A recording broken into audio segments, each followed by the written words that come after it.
ফেরাউনের হায়াত কত? 400 বছর বাঁচছে, একটু রোগবালাই হয় নাই, একটু সর্দি কাশিও হয় নাই, 400 বছর বাঁচছে। কত বড় জালেম! আমি আপনি কয় বছর বাঁচমু? ধরেন 70, সর্বোচ্চ ধরেন একজন বাঁচলো 80 বছর, তার মধ্যে দেখা যাবে 20 বছর শুধু রোগে শোগে কাটে। এই জামানায় কিছু মানুষের মতো ফেরাউন আছে, ওই ফেরাউনের চরিত্রের কিছু মানুষ আছে, জুলুম অত্যাচার করে, বয়সও গড় হায়াতের চাইতে বেশি, কিন্তু কোনো অসুস্থতা তারে পায় না। এই জন্য মনে রাখতে হবে, অসুস্থ লম্বা হায়াত পাইলেই সৌভাগ্যবান না, বরং ফেরাউন লম্বা অসুস্থ জিন্দেগি পেয়েছে, কিন্তু দুনিয়ার কেউ ফেরাউন রে সৌভাগ্যবান বলবে না। একজন গরিব মানুষ, দরিদ্র মানুষ, টাকা পয়সা কিছুই নাই, তার একটা ছেলে হইছে, কি নাম রাখবে? মানুষের কাছে বলে, একজন বলে এক কাম কর, তোর পোলার নাম ফেরাউন আর নইলে কারুন রাখ, মাসে মাসে 2000 টাকা দিমুনে। রাখবো নি কন্যা? 5000 টাকা দিলেও রাখবে। চিন্তা কইরা দেখেন কেমন মানুষ। ওই নামগুলো টাকা দিয়াও গরিবরে ওরা খাইতে পারবেন না। আপনি যদি বলেন অসুবিধা কি, মাসে মাসে 5000 বৈশা বৈশা খাইতে পারবি, বলবে ভাই না খাইয়া মইরা যাব, তবুও কিন্তু কারুন আর ফেরাউন নাম রাখবো না।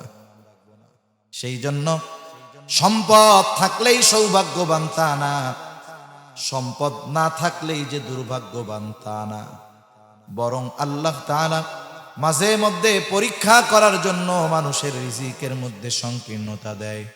আল্লাহ তাআলা বলেন, ওয়া আম্মাল ইনসানু ইযা মাবতালাহু ফাকাদারা আলাইহি রিজকাহ। আল্লাহ তাআলা বলেন, তিনি মানুষের পরীক্ষা নেওয়ার জন্য রিজিকের মধ্যে সংকীর্ণতা দেয়।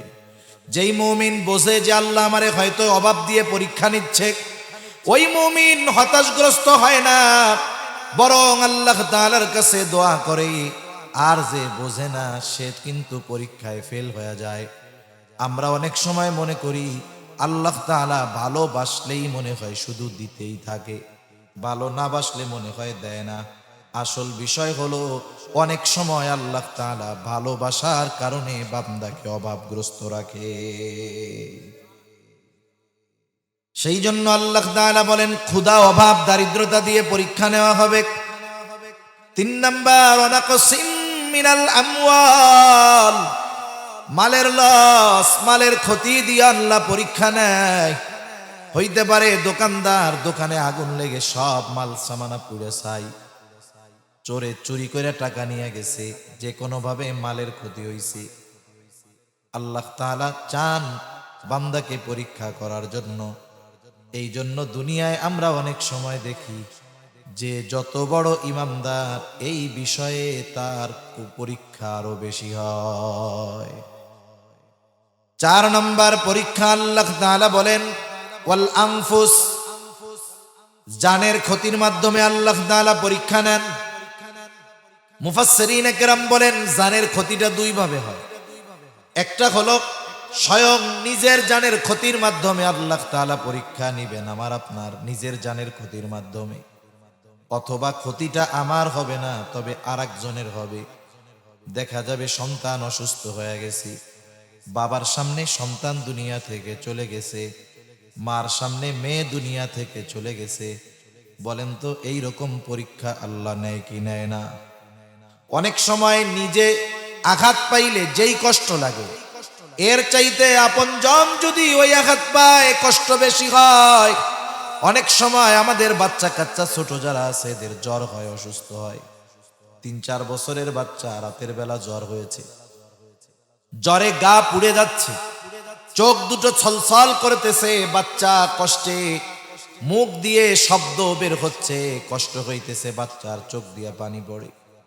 বলেন তো, ওই মুহূর্তে যেই মা বাবা ওই অসুস্থ বাচ্চার পাশে বসা, যদিও বাচ্চা অসুস্থ তার কষ্ট হয়, ওই বাচ্চা অসুস্থ হয়ে যত কষ্ট হয়, ওর পাশে বসে থাকা তার মা বাবার কষ্ট বেশি হয় নাকি কম হয়? এই জন্য আল্লাহ তাআলা অনেক সময় আপনজন প্রিয়জনকে মুসিবত দিয়ে পরীক্ষা নেন। অনেকে বোঝে না, নিজের চোখের সামনে অনেক সন্তান দুনিয়া থেকে চলে গেছে, বাচ্চা হয়, বড় হয় আর মারা যায়, আফসোস করে। আসলে না, আল্লাহ তাআলা তাকে পরীক্ষা নেন। বলেন তো, আপনি ভালোবাসার পরীক্ষা কার নিবেন? যাকে আপনি ভালোবাসেন তার, ঠিক কিনা বলেন? যারা আপনি বেশি ভালোবাসেন, আপনার যদি মন চায় যে আসলেও আমারে ভালোবাসে কিনা একটু পরীক্ষা করি, আপনি ভালোবাসার পরীক্ষা কি দিয়ে করবেন? কষ্ট দিয়ে ভালোবাসার পরীক্ষা করে। আল্লাহ রাব্বুল আলামিন তার বান্দার প্রতি মুহাব্বতের পরীক্ষা নেন কষ্ট দেওয়ার মাধ্যমে। যেই মুমিন বোঝে হয়তো এই পরীক্ষাটা ভালোবাসার পরীক্ষা, হাজারো কষ্টের পর আল্লাহর প্রতি সে অসন্তুষ্ট হয় না, বরং সে সবরের সাথে এগুলা মাইনা নেয়। 5 নম্বর পরীক্ষা, আল্লাহ রাব্বুল আলামিন বলেন ওয়াস-সামারাত, ফল ফসলের ক্ষতির মাধ্যমে আল্লাহ তাআলা পরীক্ষা নেয়। আপনাদের এলাকায় ধান হয় নাকি? ধান মনে করেন যারা কৃষিজীবী মানুষ, কৃষি নির্ভর মানুষ, জমিতে যদি বাম্পার ফলন হয়, ফসল যদি ভালো হয়, বলেন তো খুশি হয় না বেজার হয়?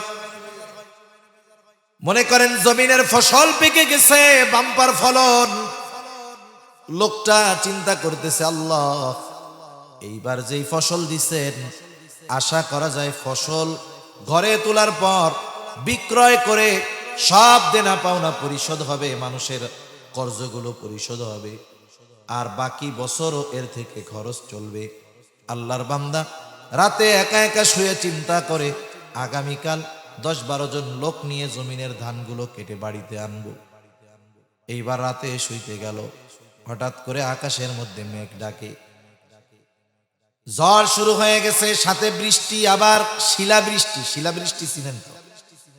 এখন যারা কৃষি কাজ করে এরা বুঝবে। বলেন তো, পাকা ধানের উপরে যদি শিলাবৃষ্টি হয়, ধান ঘরে তোলার আর উপায় আছে নাকি? আল্লাহ তাআলা এইরকম মুসিবত দিয়ে মাঝে মধ্যে পরীক্ষা নেয়। এখন কথা হইল, আল্লাহ তাআলা পরীক্ষা নেন ঠিক, কিন্তু আল্লাহ চান না তার নেওয়া পরীক্ষায় তার বান্দা ফেল যায়। রব্বুল আলামিন 2টা তাকিদ করে বলেন, লামে তাকিদ আর নুনে তাকিদ। অর্থাৎ একটা কিছু বলার আগে 2 বার অবশ্যই বলছে। মনে করেন আপনি বললেন আমি মৌলভী বাজার যাব, এই কথাটা যতটা গুরুত্ব প্রদান করে, আপনি যদি বলেন আমি অবশ্যই মৌলভী বাজার যাব, বলেন তো আগের কথার চাইতে অবশ্যই যোগ করলে কথার গুরুত্ব বেশি না কম? আবার যদি বলে আমি অবশ্যই মৌলভী বাজার যাব, আগের 2 বাক্যের চাইতে 2 বার অবশ্যই বললে গুরুত্ব কম না বেশি?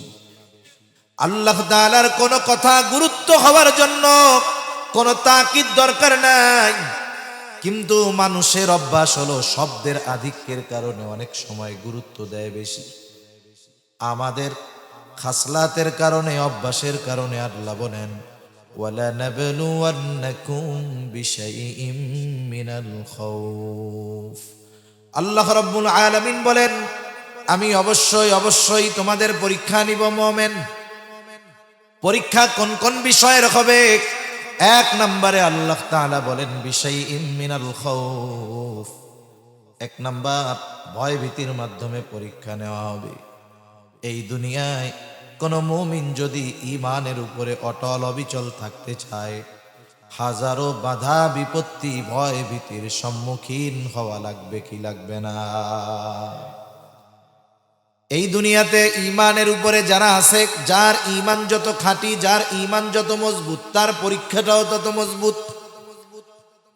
আল্লাহ নবী সাল্লাল্লাহু আলাইহি ওয়াসাল্লাম এজন্য জানায়া দেন, পরীক্ষা এমনটা হবে না ক্লাস 5-এর ছাত্রকে 8-এর পরীক্ষা নেওয়া হবে না, 8-এর ছাত্রকে ম্যাট্রিক পরীক্ষার প্রশ্ন দেওয়া হবে না, 5-এর ছাত্র যত মেধাবী হোক তাকে 5-এর পরীক্ষাই নেওয়া হবে, 8-এর ছাত্র যত মেধাবী হোক তাকে 8-এর প্রশ্নই দেওয়া হবে।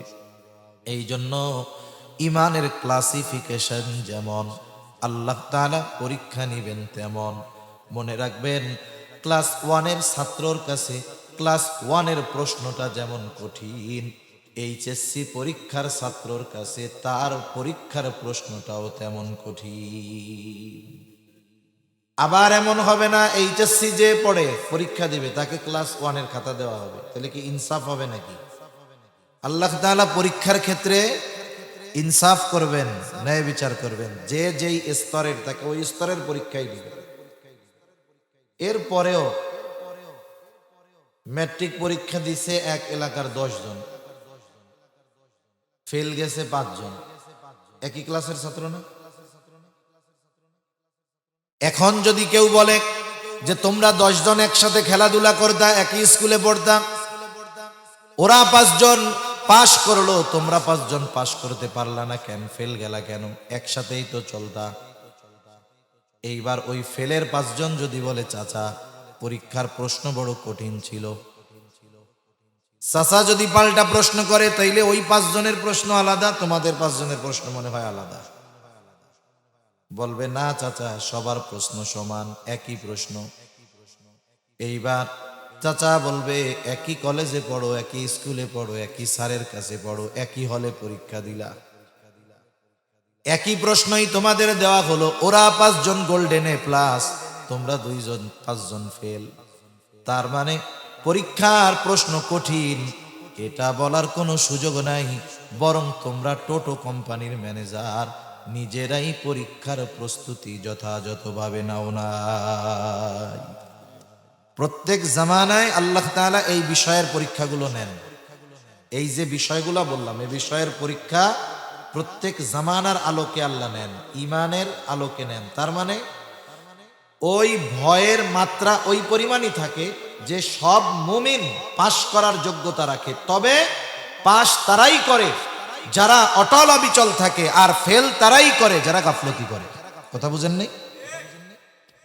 এজন্য এটা বলার সুযোগ নাই যে নবী রাসূলদের যে পরীক্ষা নিছে আমাদের কি সেটা নিবে নাকি? নবীজিও জানাই দিয়েছেন সেটা নিবে না। তো নবীজি বলেন আসাদ্দুন নাসি বালা আল আম্বিয়া, আসাদ্দুন নাসি বালা আল আম্বিয়া সুম্মাল আমসালু ফাল আমসাল। মানুষের মধ্যে সবচাইতে কঠিন পরীক্ষা নেওয়া হয় পয়গম্বর আলাইহিস সালামের। এরপরে ধারাবাহিকতার ক্রমান্বয়ে সিঁড়ি যত নিচে নামে পরীক্ষার কঠোরতা তত কমে। তার মানে ঈমানের আলোকেই আল্লাহ তাআলা পরীক্ষা নিবেন। এই জন্য মুমিনের ঈমানের প্রথম পরীক্ষা আল্লাহ তাআলা নিবেন ভয় ভীতির মাধ্যমে। এ দুনিয়াতে ঈমানের উপরে যদি কেউ চলতে চায়, চলতে যায়, হাজারো বাধা বিপত্তি ভয় ভীতি আছে। পরিপূর্ণ দ্বীনের উপরে চললে পদে পদে বিপদ আছে। অনেক সময় বিপদ রাষ্ট্রীয়ভাবে আসে, অনেক সময় সামাজিকভাবে আসে, অনেক সময় দ্বীনের উপরে চলতে গেলে নিজের পরিবার থেকেও ভয় ভীতি বাধা আসে কি আসে না? হাজারো রকমের বাধা আসতে পারে। যেমন দেখেন বর্তমান দুনিয়ায় উলামায়ে কেরাম অনেক জেলখানায় আছে না নাই? সারা দুনিয়ায় উলামায়ে কেরাম আবদ্ধ আছে, জেলখানায় আছে, আমাদের দেশেও আছে। বলেন তো দুর্নীতি কইরা লন্ডনে বাড়ি বানানোর কারণে, টাকা পয়সা বিদেশে পাচার করার কারণে, জোরে বলে 7 মার্ডার করার কারণে এনারা যে জেলখানায় আছে একটাও খারাপ কারণ খুঁজে পাবেন না। তাহলে কেন ওনাদের উপরে এত চাপ? কেন ওনাদের ব্যাপারে এমন আচরণ? কারণ ওনারা হকের উপরে আছে, ঠিক কিনা বলেন? হকের উপরে থাকলে জেলখানায় যাওয়া লাগতে পারে। আবার এইটা মনে করার সুযোগ নাই যারা জেলখানায় যায় নাই এরা মনে হয় না হক, এইটা আবার না। তারা আমাদের চাইতে ঈমানের দিক দিয়ে অনেক পাওয়ারফুল। এই জন্য আল্লাহ রাব্বুল আলামিন তাদেরকে হয়তো বাতিলের ভয় ভীতির সম্মুখীন করে আল্লাহ তাআলা তাদেরকে পরীক্ষা নিচ্ছেন, রিমান্ডের মুখোমুখি করে আল্লাহ তাআলা তাদের পরীক্ষা নিচ্ছেন। আর ওই মানুষগুলোই যখন ঈমানের উপরে অটল অবিচল, আল্লাহ রাব্বুল আলামিন এই কারণে দুনিয়া এবং আখিরাতে তাদের মর্যাদা বাড়ায়া দিচ্ছে। মনে রাখবেন ভালো কাজ করার কারণে যদি জেলে যাইতে হয়, বাহির হওয়ার পরে জেলে যাওয়ার আগের চাইতে মর্যাদা সম্মান আরো বাড়ায় দেয় কে? আর চুরি ডাকাতি করে যেগুলা জেলে যায় ওদের সম্মান বাড়ে না, মানুষ আরো দেখলে কি দেখ যে চোর যায় বলে, কি বলে না? উপমা দিলে অনেক দেওয়া যাবে, আমি আর ওইদিকে যাব না। আমরা জানি কত পরিচিত উলামায়ে কেরাম জেলে যাওয়ার আগে কেউ চিনত না অথবা পরিচিতি ছিল না, কিন্তু জেলে গেছে ঈমানের কারণে, জুলুম নির্যাতনের শিকার হয়েছে। আল্লাহ রব্বুল আলামিন এদেশের মানুষের অন্তরে তাদের ঘৃণা নয় বরং মোহাব্বত আরো বহুগুণ বাড়ায়া দিয়েছে।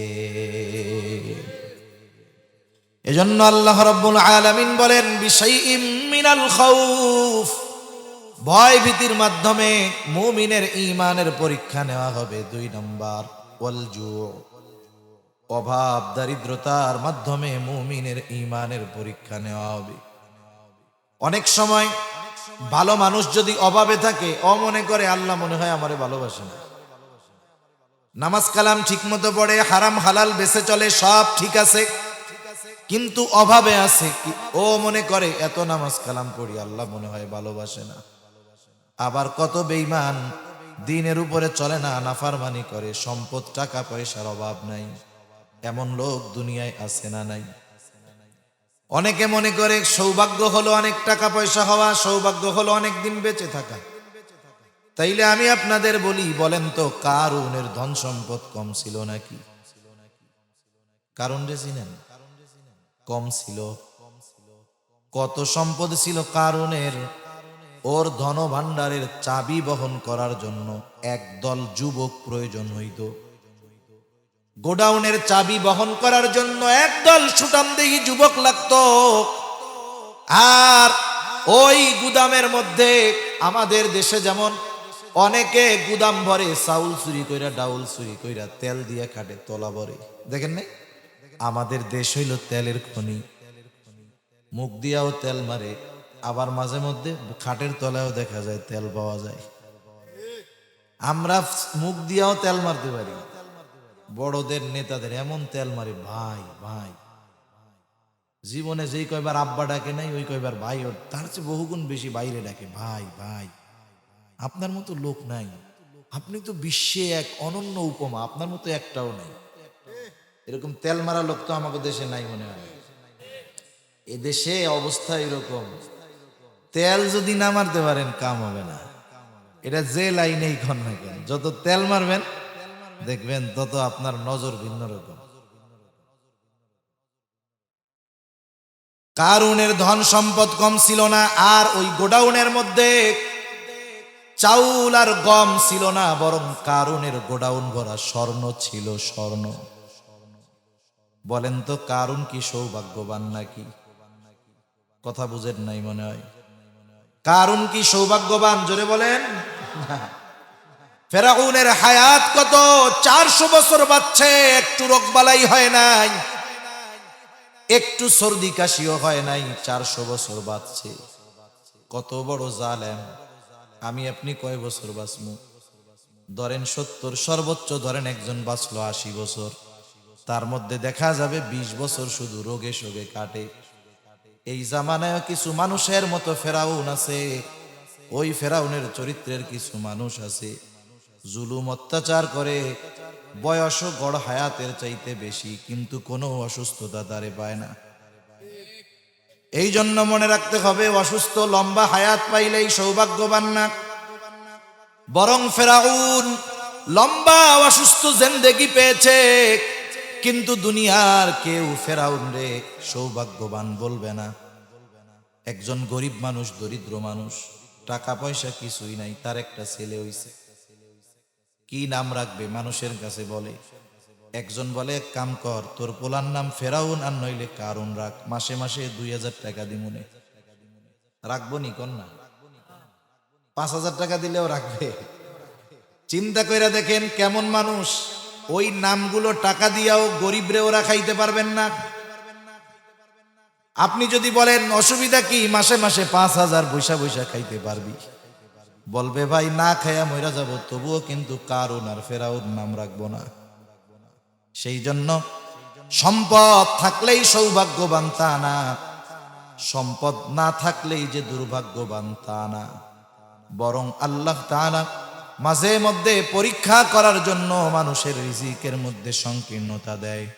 আল্লাহ তাআলা বলেন, ওয়া আম্মাল ইনসানু ইযা মাবতালাহু ফাকাদারা আলাইহি রিজকাহ। আল্লাহ তাআলা বলেন, তিনি মানুষের পরীক্ষা নেওয়ার জন্য রিজিকের মধ্যে সংকীর্ণতা দেয়। যেই মুমিন বোঝে যে আল্লাহ আমারে হয়তো অভাব দিয়ে পরীক্ষা নিচ্ছে, ওই মুমিন হতাশগ্রস্ত হয় না, বরং আল্লাহ তাআলার কাছে দোয়া করে। আর যে বোঝে না সে কিন্তু পরীক্ষায় ফেল হয়ে যায়। আমরা অনেক সময় মনে করি আল্লাহ তাআলা ভালোবাসলেই মনে হয় শুধু দিতেই থাকে, ভালো না বাসলে মনে হয় দেয় না। আসল বিষয় হলো অনেক সময় আল্লাহ তাআলা ভালোবাসার কারণে বান্দাকে অভাবগ্রস্ত রাখে। সেই জন্য আল্লাহ তাআলা বলেন, ক্ষুধা, অভাব, দারিদ্রতা দিয়ে পরীক্ষা নেওয়া হবে। 3 নাম্বার, ওয়ানাকসিম মিনাল আমওয়াল, মালের লস, মালের ক্ষতি দিয়ে আল্লাহ পরীক্ষা নেয়। হইতে পারে দোকানদার দোকানে আগুন লেগে সব মাল সামানা পুড়ে ছাই, চোরে চুরি করে টাকা নিয়ে গেছে, যে কোনো ভাবে মালের ক্ষতি হইছে। আল্লাহ তাআলা চান বান্দাকে পরীক্ষা করার জন্য। এই জন্য দুনিয়ায় আমরা অনেক সময় দেখি যে যত বড় ইমানদার এই বিষয়ে তার পরীক্ষা আরো বেশি হয়। 4 নম্বর পরীক্ষা আল্লাহ তাআলা বলেন, ওয়াল আনফুস, জানের ক্ষতির মাধ্যমে আল্লাহ তাআলা পরীক্ষা নেন। মুফাসসিরিনে কেরাম বলেন, জানের ক্ষতিটা 2 ভাবে হয়। একটা হলো স্বয়ং নিজের জানের ক্ষতির মাধ্যমে আল্লাহ তাআলা পরীক্ষা নিবেন আমার আপনার নিজের জানের ক্ষতির মাধ্যমে, অথবা ক্ষতিটা আমার হবে না তবে আরেকজনের হবে। দেখা যাবে সন্তান অসুস্থ হয়ে গেছে, বাবার সামনে সন্তান দুনিয়া থেকে চলে গেছে, মার সামনে মেয়ে দুনিয়া থেকে চলে গেছে। বলেন তো এই রকম পরীক্ষা আল্লাহ নেয় কি নেয় না? অনেক সময় নিজে আঘাত পাইলে যেই কষ্ট লাগে, এর চাইতে আপনজন যদি ওই আঘাত পায় কষ্ট বেশি হয়। অনেক সময় আমাদের বাচ্চা কাচ্চা ছোট যারা আছে এদের জ্বর হয়, অসুস্থ হয়। 3-4 বছরের বাচ্চা রাতের বেলা জ্বর হয়েছে, জ্বরে গা পুড়ে যাচ্ছে, চোখ দুটো ছলছল করতেছে, বাচ্চা কষ্টে মুখ দিয়ে শব্দ বের হচ্ছে, কষ্ট হইতেছে, বাচ্চার চোখ দিয়ে পানি পড়ে। বলেন তো ওই মুহূর্তে যেই মা বাবা ওই অসুস্থ বাচ্চার পাশে বসা, যদিও বাচ্চা অসুস্থ তার কষ্ট হয়, ওই বাচ্চা অসুস্থ হয়ে যত কষ্ট হয় ওর পাশে বসে থাকা তার মা বাবার কষ্ট বেশি হয় নাকি কম হয়? এই জন্য আল্লাহ তাআলা অনেক সময় আপনজন প্রিয়জনকে মুসিবত দিয়ে পরীক্ষা নেন। অনেকে বোঝে না, নিজের চোখের সামনে অনেক সন্তান দুনিয়া থেকে চলে গেছে, বাচ্চা হয়, বড় হয় আর মারা যায়, আফসোস করে। আসলে না, আল্লাহ তাআলা তাকে পরীক্ষা নেন। বলেন তো আপনি ভালোবাসার পরীক্ষা কার নিবেন? যাকে আপনি ভালোবাসেন তার, ঠিক কিনা বলেন? যারা আপনি বেশি ভালোবাসেন, আপনার যদি মন চায় যে আসলেও আমারে ভালোবাসে কিনা একটু পরীক্ষা করি, আপনি ভালোবাসার পরীক্ষা কি দিয়ে করবেন? কষ্ট দিয়ে ভালোবাসার পরীক্ষা করে। আল্লাহ রাব্বুল আলামিন তার বান্দার প্রতি মুহাব্বতের পরীক্ষা নেন কষ্ট দেওয়ার মাধ্যমে। যেই মুমিন বোঝে হয়তো এই পরীক্ষাটা ভালোবাসার পরীক্ষা, হাজারো কষ্টের পর আল্লাহর প্রতি সে অসন্তুষ্ট হয় না, বরং সে সবরের সাথে এগুলা মাইনা নেয়। 5 নম্বর পরীক্ষা আল্লাহ রাব্বুল আলামিন বলেন, ওয়াস-সামারাত, ফল ফসলের ক্ষতির মাধ্যমে আল্লাহ তাআলা পরীক্ষা নেয়। আপনাদের এলাকায় ধান হয় নাকি? ধান মনে করেন যারা কৃষিজীবী মানুষ, কৃষি নির্ভর মানুষ, জমিতে যদি বাম্পার ফলন হয়, ফসল যদি ভালো হয়, বলেন তো খুশি হয় না বেজার হয়?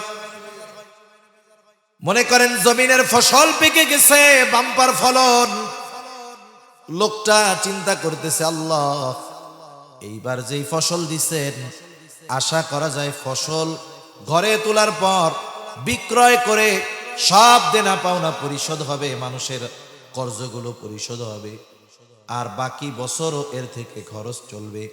আল্লাহর বান্দা রাতে একা একা শুয়ে চিন্তা করে, আগামীকাল 10-12 জন লোক নিয়ে জমিনের ধানগুলো কেটে বাড়িতে আনবো। এইবার রাতে শুইতে গেল, হঠাৎ করে আকাশের মধ্যে মেঘ ডাকে, ঝড় শুরু হয়ে গেছে, সাথে বৃষ্টি, আবার শিলাবৃষ্টি। শিলাবৃষ্টি চিনেন তো? এখন যারা কৃষি কাজ করে এরা বুঝবে। বলেন তো, পাকা ধানের উপরে যদি শিলাবৃষ্টি হয়, ধান ঘরে তোলার আর উপায় আছে নাকি? আল্লাহ তাআলা এইরকম মুসিবত দিয়ে মাঝে মধ্যে পরীক্ষা নেয়। এখন কথা হইল, আল্লাহ তাআলা পরীক্ষা নেন ঠিক, কিন্তু আল্লাহ চান না তার নেওয়া পরীক্ষায় তার বান্দা ফেল যায়। স্কুলের শিক্ষক, মাদ্রাসার শিক্ষক যখন ছাত্রের পরীক্ষা নেয়, বলেন তো কোন ওস্তাদ, কোন শিক্ষক এইটা কি চায় যে পরীক্ষা নিলাম আমার ছাত্রটা ফেল যাক? চায় নাকি? বরং ছাত্র যদি ভালো ফলাফল করে, অন্যান্যদের চাইতে ভালো রেজাল্ট করে, অফিসের মধ্যে সব শিক্ষক যখন একসাথে বসে, নিজে আরো বুক ফুলায় বলে, দেখছেন কি পড়ানটা পড়াইছি, সবগুলা গোল্ডেন এ প্লাস। উস্তাদ পরীক্ষা নেন ঠিক, কিন্তু চান না ছাত্র ফেল যাক। কেন? ছাত্রের প্রতি ওস্তাদের মোহাব্বত, ভালোবাসার কারণে, মোহাব্বত ভালোবাসার কারণে ওস্তাদ চান না যে ছাত্র ফেল যাক। আল্লাহ তাআলাও বান্দার পরীক্ষা নেয়, কিন্তু বান্দার প্রতি ভালোবাসার কারণে আল্লাহ তাআলা চায় না তার নেওয়া এই পরীক্ষায় তার বান্দা ফেল যায়। আল্লাহ পরীক্ষা নেন, কিন্তু চান না আমার বান্দা ফেল যায়। এই জন্য আল্লাহ তাআলা পরীক্ষা নেওয়ার ঘোষণা দেওয়ার সাথে সাথে এটাও জানায় দেন, বান্দা পরীক্ষায় পড়লে কি করবা। কারণ এই ধরনের পরীক্ষায় পড়লে দুইটা পথ খোলা থাকে, একটা হলো আল্লাহর পথ, আর একটা হলো মন গড়া পথ। আল্লাহ রাব্বুল আলামিন এই ধরনের পরীক্ষায় পড়লে কি করণীয় সেটাও আমাদের জানায় দেন। আপনারা তো বেশি কথা বলতেছেন না, মুখ দিয়ে দেখি কোনো আওয়াজ নাই। আমি একটু জিজ্ঞাসা করব, জবাব দিবেন জবান খুলে। বলেন তো, আমাদেরকে সকল প্রকার বিপদ আপদ ও মুসিবত দেন কে? আরো জোরে বলেন না কে? তাহলে বিপদ আপদ মুসিবত যদি আসে, আমরা কার কাছে সাহায্য চাইব? আল্লাহ তাআলা সেই কথাই বলেন, বান্দা আমি যেই মুসিবত দিয়েছি, আমি যেই বিপদ দিয়েছি রে বান্দা, ওই বিপদ থেকে আমি আল্লাহই তোমারে উদ্ধার করতে পারবো। শুধু আমি বিপদটা দিয়া দেখি যে তুমি আমি আল্লাহর দিকে ফিরে আসো কিনা, সাহায্য চাও কিনা।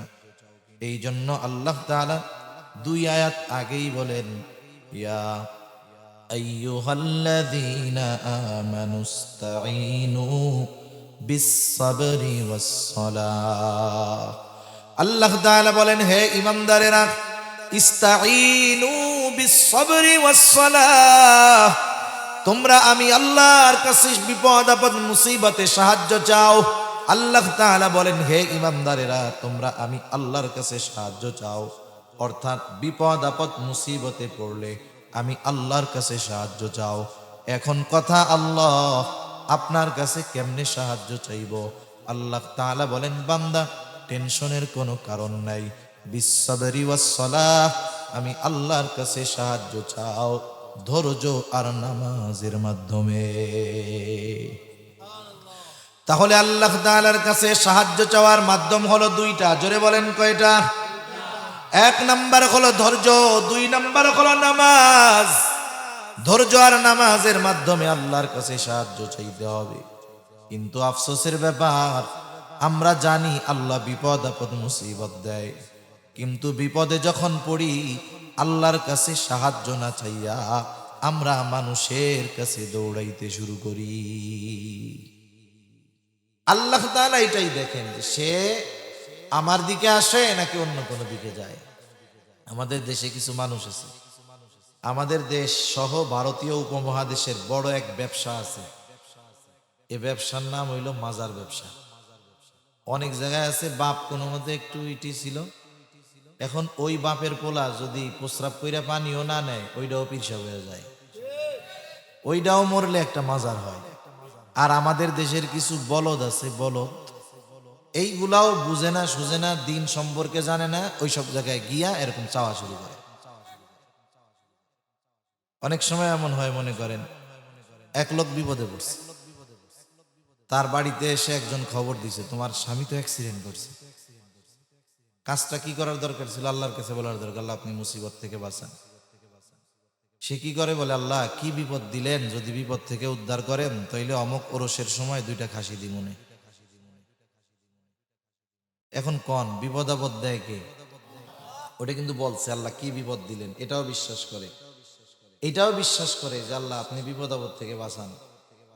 বললো যে আল্লাহ এই বিপদ থেকে বাঁচাইলে 2টা খাসি দিমু।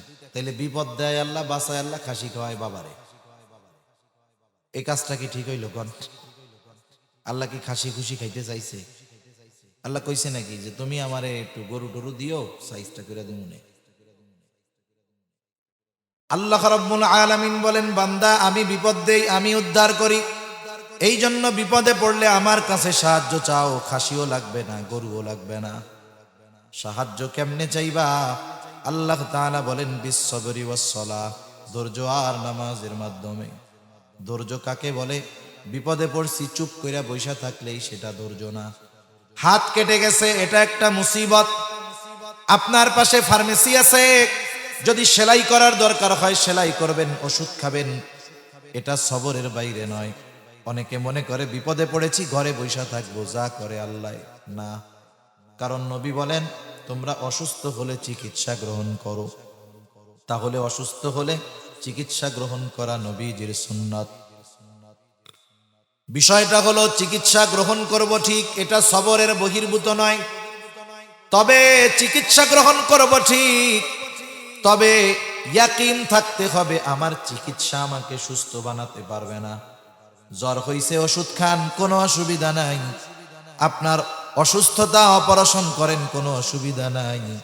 কিন্তু ইয়াকিন হবে আমার ওষুধ আমার অসুবিধা দূর করতে পারবে না, আমার অপারেশন আমার অসুবিধা দূর করতে পারবে না।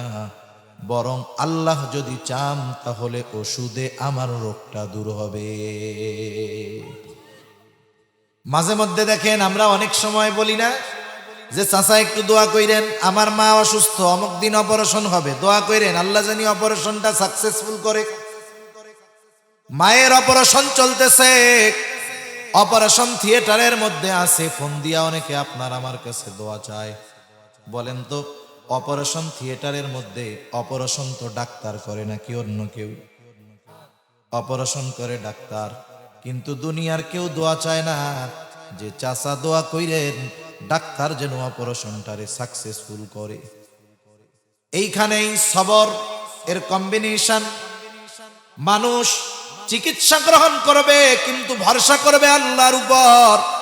সবর হলো বিপদ যেইটা আসবে সেই বিপদ থেকে বাঁচার বৈধ চেষ্টা করবে, চেষ্টাটা বৈধ হবে, সাথে সাথে তার ওই আসবাব চেষ্টার উপরে ভরসা হবে না, ভরসা হবে কার উপর? জোরে বলেন।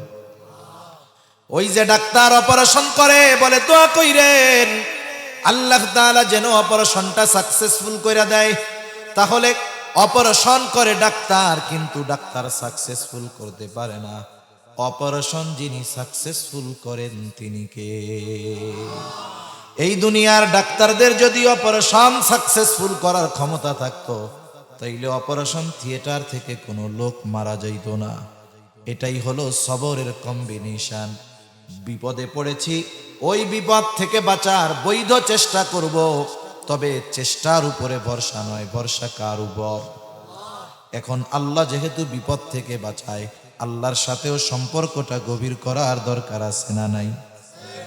বান্দার সাথে আল্লাহ তাআলার সম্পর্ক গভীরের অন্যতম মাধ্যম হলো নামাজ। এই জন্য আল্লাহ তাআলা বলেন বিসসবরি ওয়াসসালাহ, ধৈর্যের সাথে সাথে নামাজের মাধ্যমেও সাহায্য চাও। নামাজ হলো এমন এক ইবাদত যার মাধ্যমে বান্দা আল্লাহর সাথে সরাসরি কথাবার্তায় লিপ্ত হয়। সুবহানাল্লাহ বলেন।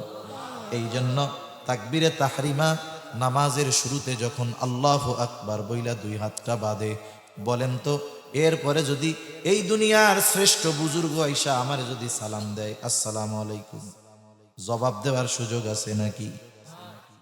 আমিও যদি দেখি চিন্তা করলাম বড় হুজুর হইছে, নামাজটা ছাইড়া দিয়ে একটু সালাম দেই, সুযোগ আছে নাকি? তাকবীরে তাহরিমা দিয়ে বলে হাত বাঁধার পর দুনিয়ার অনেক ভালো কাজ ওই সময়ের জন্য নিষিদ্ধ হয়ে যায়। কেন নিষিদ্ধ হয়? কারণ এখন কথাবার্তা চলে কার সাথে? জোরে বলেন। আল্লাহর সাথে কথা চলতেছে। এখন দুনিয়ার যত ভিআইপি সিআইপি আসুক কাজ হবে না, দুনিয়ার যত বড় পীর আসুক, মুহাদ্দিস আসুক, শাইখুল হাদিস আসুক, কাজ হবে না। কারণ বান্দা তখন আহকামুল হাকিমিনের সাথে কথায় লিপ্ত হয়। এই জন্য আমরা যখন যে কোনো ধরনের বিপদে পড়ব, সর্বপ্রথম ধৈর্য ধারণ করব, সাথে সাথে ওই বিপদের জন্য যার সাহায্য চাইব তিনি কে? আমি আল্লাহর সাথে কথাবার্তায় লিপ্ত হব কেমনে? নিয়ত করে দাঁড়াবো, ওই বিপদে পড়ছি, বিপদটা থেকে বাঁচাইয়েন। সালাতুল হাজত আদায় করব, আল্লাহ তাআলার সাথে কথা বলবো, আল্লাহ তাআলার কাছে চাইব। এই জন্য কোন মুমিন যখন বিপদ আপদ মুসিবতে পড়ে, তার মানে মুমিনের যখন কোনো পরীক্ষা আসে, মুমিন এই দুই জিনিসের মাধ্যমে যখন আল্লাহর কাছে সাহায্য চায়, আল্লাহ তাআলা ওই মুমিনের জন্য যথেষ্ট হয়ে যায়। সাথে সাথে ওই মুমিনকে আল্লাহ প্রমোশন দিয়া দেয়। প্রমোশন দেয়, প্রমোশন। প্রমোশন কেমনে দেয়? আমাদের দেশে একটা বাহিনী আছে, পুলিশ বাহিনী, চিনেন? পুলিশ বাহিনী, পুলিশ যে হাবিলদার, মানে ওনার নিচে কোনো পোস্ট নাই, সেও পুলিশ। বাংলাদেশ পুলিশের প্রধান যে, সেও পুলিশ। কিন্তু বলেন তো দুই পুলিশের মধ্যে তফাৎ আছে নাকি? কই কুদ্দুস আলী, কই জুতার গালি, মানে কয় না এরকম। তা কোন জায়গায় পুলিশ প্রধান আর কোন জায়গায় ওইটা? দুইজনই কিন্তু পুলিশ, কিন্তু তফাৎ আছে না নাই? ঈমান আনছে মুমিন, অসুবিধা নাই। তবে বিপদ আপদ মুসিবতে এই দুই পদ্ধতি যে অবলম্বন করে, সে কিন্তু সাধারণ মুমিন না। এই জন্য আয়াতের শুরুতে আল্লাহ বলছেন, ইয়া আইয়ুহাল্লাযীনা আমানুস্তাঈনু বিস-সাবরি ওয়াস-সালাহ। ঈমানদার বলে ডাক দিয়েছেন, হে ঈমানদারেরা, আমি আল্লাহর কাছে ধৈর্য আর নামাজের মাধ্যমে সাহায্য চাও। এরপরে কিন্তু আল্লাহ এমনটা বলেন নাই ইন্নাল্লাহা মাআল মুমিনিন, এটা কোন নাই। কেমন যেন আল্লাহ বলেন, বান্দা যে এই দুই পদ্ধতি অবলম্বন করে যেই মুমিন সাহায্য